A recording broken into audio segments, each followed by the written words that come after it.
Bienvenue à Les Affaires Brassicole, votre balado sur l'entrepreneuriat brassicole du Québec, avec Leonardo Calcagno de Baron Mag. Bonjour tout le monde, ici Leonardo Calcagno des Affaires Brassicole. J'espère que vous allez bien. Bienvenue à notre spécial CIAL. Comme vous savez, CIAL 2026, plein de compagnies de boissons, d'alimentation. Puis on est ici on fait une soixantaine d'entrevues pour discuter un petit peu de qu'est-ce qui se passe. C'est sûr qu'il y a un peu de bruit parce qu'on est dans un trade show. Mais si vous avez des questions concernant notre couverture aujourd'hui, envoyez un courriel à leonardo@baronmag.com. Puis bien sûr, ce podcast est commandité par Pivo Hub. Aujourd'hui, on est avec la gang du District Lupel. Écoute, ça fait un bout de temps qu'on voulait parler avec eux autres parce que, number one, le building est vraiment beau. Vous avez un beau building, puis il faut que je parle avec eux autres. Ça n'a jamais donné. C'est à Trois-Rivières, c'est une belle place. Puis je voulais que tu me parles un petit peu. Je parle avec Jean-Philippe Provencher, que tu fais quoi? Je suis directeur général Excellent. de District Lupel depuis 3 ans. Excellent. So, parle-nous un petit peu de c'est quoi le District Lupel, c'est quoi l'idée en arrière de ça, puis tout le jazz en arrière de ça. Parfait. OK, District Lupel, dans le fond, c'est parti d'un grand bâtiment, comme tu disais, un bâtiment historique à Trois-Rivières. Vraiment beau, C'est un bâtiment qui appartenait à Cascade, qui a une centaine d'années, qui était dans les pâtes et papiers. Trois-Rivières était reconnu pour les pâtes et papiers. Depuis une dizaine d'années, n'était plus en opération. Donc, un investisseur a acheté la bâtisse, puis avec l'aide de IDE Trois-Rivières, Innovation Développement économique Trois-Rivières, on a bâti un projet agroalimentaire. C'est un écosystème de plusieurs petites entreprises, petites et moyennes entreprises. On est rendu une quinzaine maintenant depuis les 3 dernières années.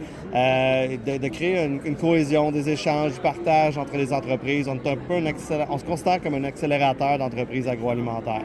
Donc, les entreprises, une fois qu'ils ont il y a la période d'incubation où la création d'une entreprise, ça peut être à la maison, ou ça peut être dans un garage, dans un petit local. Quand ils ont besoin de plus d'espace ou qu'ils veulent passer à l'étape suivante de leur croissance, c'est là qu'ils viennent chez nous. Avec chez nous, tu as des espaces, tu as des lieux de production, tu as des lieux d'entreposage, de shipping, d'expédition, de réception, mais aussi tu as des bureaux, tu as plein de services aussi connexes, comme je prends par exemple Syntec Agroalimentaire.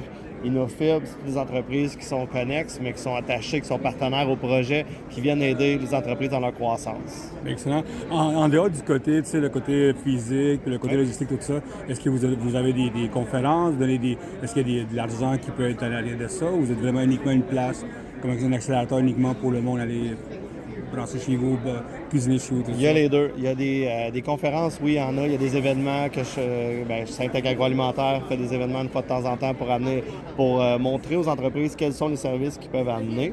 On les oblige en aucun cas à les utiliser. C'est juste, sont là à votre disposition. IDE Trois-Rivières, Innovation Développement économique Trois-Rivières fait la même chose. Si l'entreprise a besoin d'aide avec son plan d'affaires ou, tu disais, monétairement, financièrement. Mais souvent, les accélérateurs, c'est ça. IDE Trois-Rivières aide les entreprises dans leur croissance. Donc, une entreprise qui va venir chez moi va avoir accès, va venir au District Lupel, va avoir accès à des subventions.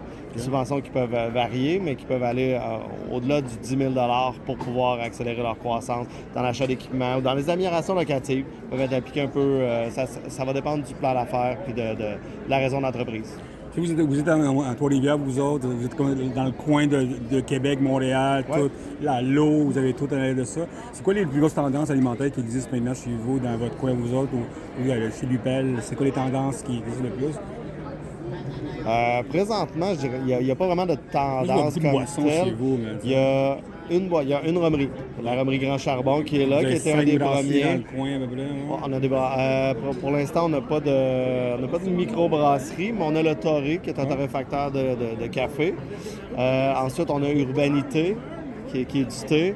On a de la mayonnaise, des trempettes avec cuisine Poirier. On a Café Morgane, qui est une cuisine qui permet de desservir leurs 15 cafés. Présentement, c'est un peu de tout, puis c'est ce que je vois dans le futur, c'est un peu des entreprises qui vont se mêler à ça, puis qui vont venir compléter l'offre alimentaire. L'objectif du District Lupel, c'est d'aider l'autonomie alimentaire du Québec, qui je pense qu'il est de plus en plus d'actualité avec les nouvelles d'aujourd'hui.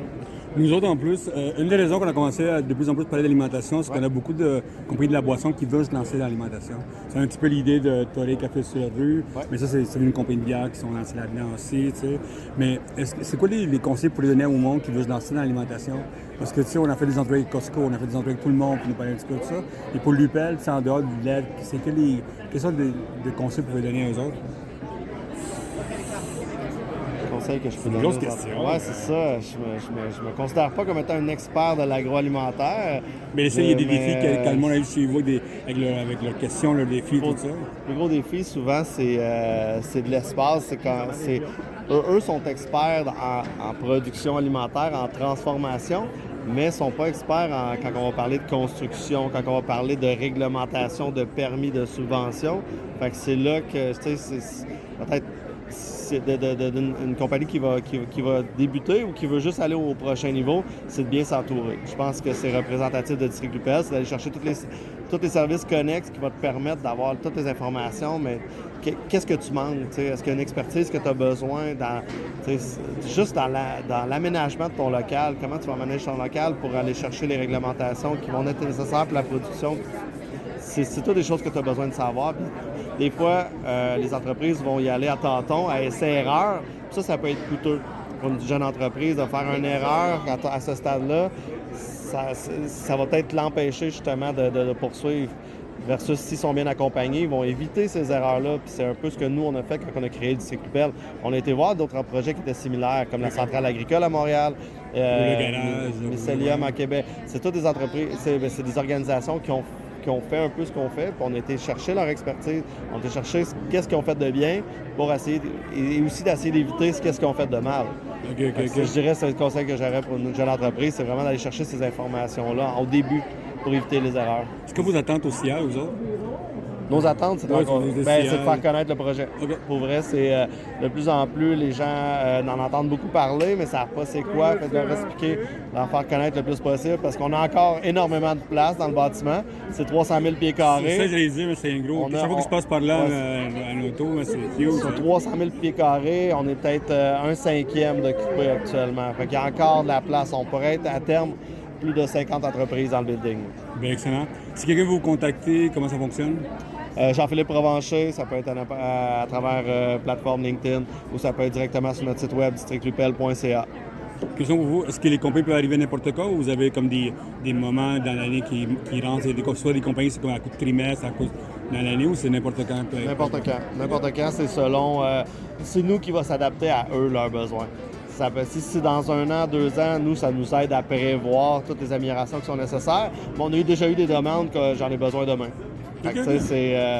On va s'adapter à ce qui est nécessaire. Puis aussi, on s'adapte selon le temps, mais selon le budget aussi de la compagnie. Bien, excellent. Bien, écoute, merci Jean-Philippe Provencher. Et bon CIAL. Merci beaucoup, toi aussi. Merci. Merci beaucoup à tout le monde à écouter les arrêts brassicoles. Comme vous savez, on est au CIAL aujourd'hui pour couvrir l'événement. Si vous avez des questions, leonardo@barmac.com et ce podcast est commandité par Pigo Hub. Merci beaucoup et à la prochaine.